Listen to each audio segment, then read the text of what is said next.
Touch with the police off the back of what Joe was saying there. They are investigating it as we speak, and as soon as they know more, they'll let us know. It's a major concern for retailers generally. Online is the Executive Director of the Retailers Association, Scott Driscoll. Scott, good afternoon. Good afternoon, Stuart. Yeah, we hear another example of it. I mean, how difficult is this becoming for many retailers, particularly where you have ATMs as part of shop fronts? Oh, Stuart, look, it's a real concern. When you're looking at what's going on at the moment, you'd sort of be hesitant to put one of these things out in the front of your shop, although, you know, the amenity for your customers, the impact on your bottom line is great to have one of these things as a convenience. But, gee, if you're going to become a target by doing it, you think twice. This is the problem, isn't it? I mean, the advent of credit cards many years ago, even though there were some costs involved for retailers, they discovered, well, the benefits far outweighed the costs, and that's where we saw the explosion of credit cards, and we've certainly seen the same with ATMs. But if you are in a situation where the shop front will suffer structural damage, your business could be blown to smithereens, you are starting to think twice before you allow an ATM to be set up in your shop front.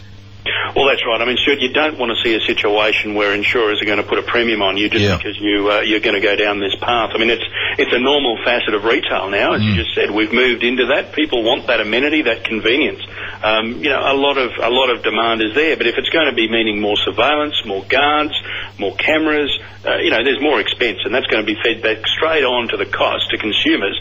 So, you know, these lowlifes that are out there perpetrating these crimes, they're not only getting away with cash and filling their own pockets, they're taking money straight out of the pockets of the consumers that are going to be paying more as a result. That's exactly right. And as I said earlier on, we've also got the spectre of the car thefts involved as well. I mean, they're not mucking around. They're not getting around in $20,000 or $30,000 vehicles. They're going for luxury vehicles, many of which are very difficult to break into in the case of Audis or BMWs, but they're getting them.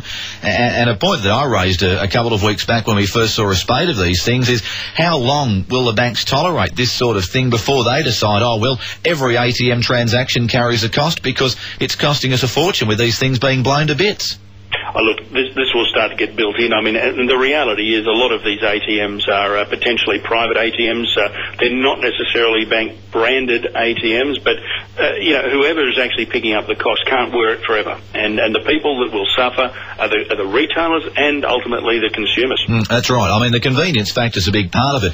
As you speak to some of your members, do you get the feeling that, particularly in some of those smaller strip shopping centres, that some retailers might just decide, look, it's easier to walk away from the ATM, not take the risk of having it there, exposed late at night, early in the morning, and at risk of being blown up by these blokes? Well, sure, they do, and look, that's always been an issue with having excessive amounts of money on a premises. But when you're seeing this new wave of terror when it comes to theft and explosives and such violent means being used to actually extract this cash, it takes it into a different stratosphere, and retailers are looking at this in an entirely new light. Well, they are, and I mean, here now, I mean, since Tuesday alone in Sydney, we've had 6 of these incidents involving ATMs, and then, of course, we have what we're now investigating, a raid on a bank in Ramsgate this afternoon.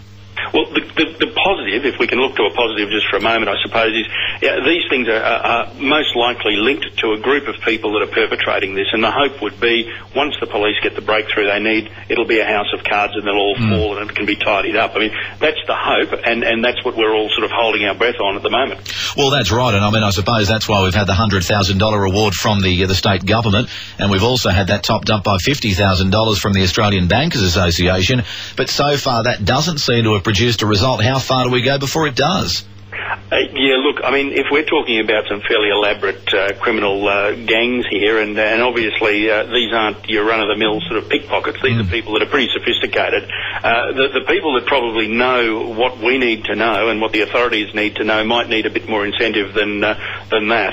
The risk might be somewhat higher than what people might expect to actually dob these guys in. And at the moment, quite frankly, I think we probably need to, take off any limitations on what it takes. I mean, if somebody gets killed in one of these things, that'll change the perspective altogether. It's all very well to talk about money, but you're talking about a very dangerous modus operandi here, and the next thing is somebody will be injured or killed, which is the last thing anyone wants to see. This is the difficulty. I mean, when you're talking about early morning raids, well, at that time of the morning, you've got news agents who are up and about, you've got those working in bakeries, all of which could be reasonably close to one of these shopfront ATMs. What's to say we don't have an innocent bystander caught up in this?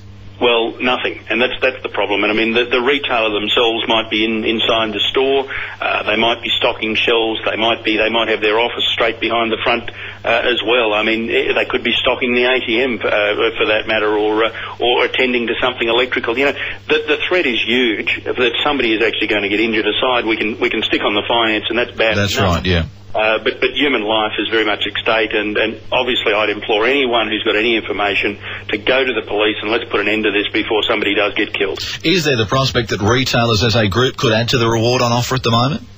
Stuart, look, that'd be, you know, something that can be looked at. I think it's very difficult, though, when you've got such a group of people that are all sort of in different places pooling together. But we're probably not far off taking any sort of action to bring an end to this when the threats and the stakes are getting so high. Yeah, no, I can understand that. It's nice to be able to catch up with you. I appreciate your time. Thanks, Stuart. All the best to you. Scott Driscoll there. He's the Executive Director of the Retailers Association, and you may have some thoughts on that. I mean, is there a foolproof way to get around all of this? I know we've gone through the periods in the past where you've got the time-delayed locks and various things, the die, and a whole range of things where there is some sort of tampering with an ATM. It creates a problem with the money, renders it effectively useless. Do we get back to that sort of a thing? I mean, would that be one way to knock this type of thing on the head?